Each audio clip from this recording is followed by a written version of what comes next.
ballistic missile defense, and that anti-ballistic missile defense is incredibly important right now. It can protect bases and cities with a range of what's said to be up to about 80 to 90 nautical miles.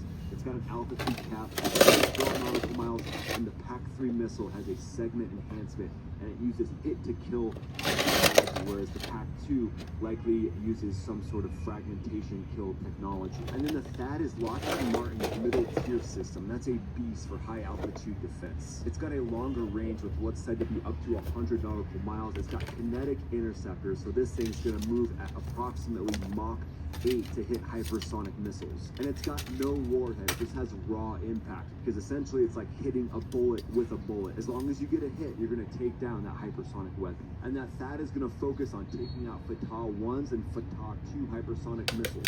Those Fatah 1 and Fatah 2s have up to a roughly 800 to 1,000 nautical mile range and can go up to what's said to be Mach 12. And those speeds can be a nightmare for sure. Fatah 1s and 2s are maneuverable, and they have a re-entry vehicle and hypersonic glide vehicles that can zigzag, trying to dodge any type of interceptor. The Patriot's PAC-3 can struggle with the Fatah's speed and agility, which is why you need that fast, higher altitude capability. But the Fatah also uses decoys and saturation tactics, like the 400 missile barrages it's been sending towards Tel Aviv as of June 2025. It can overwhelm a lot of these systems. But the Patriot and the THAAD are like tag team tactics in a cage fight, but the Fatah's like a dancing phantom. You never know where it's going to be. So this is a really tough problem. It's one that's not impossible, but is a definite challenge for these missile operators.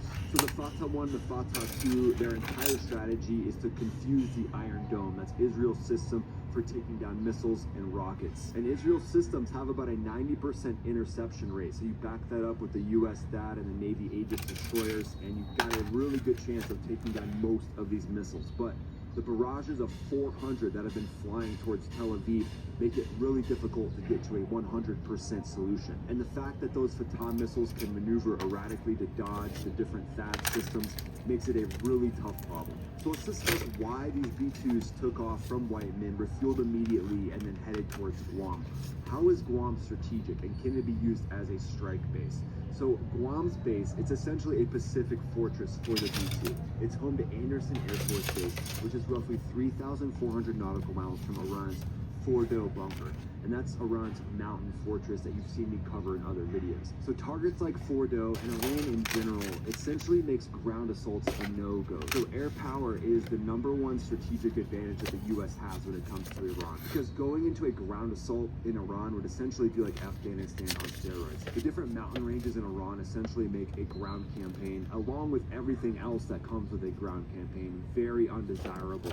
So the B-2 striking these targets from Guam is incredibly strategic and gives the US the ability to keep these B-2s out of harm's way, out of the range of the Fatah 1 and Fatah 2 hypersonic weapons, while preparing them to strike and operate from Guam back and forth with maybe 1 to 2 refuelings. So the definite pros of using Guam as a base is that they can strike Iran with only those 1 to 2 refuelings, probably only 1 refuelings, and it's only a 10 to 12 hour mission to get to Iran.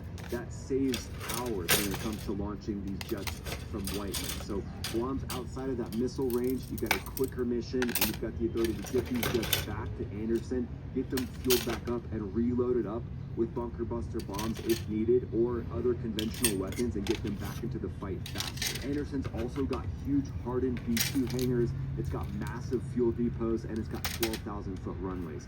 And then the E-4B can orbit nearby and can operate out of Guam as well. Those 65 antennas can sync up with different carriers and other assets that are in the Middle East, and then they can land at Guam and refuel and get ready to go back into the fight as well. And Guam being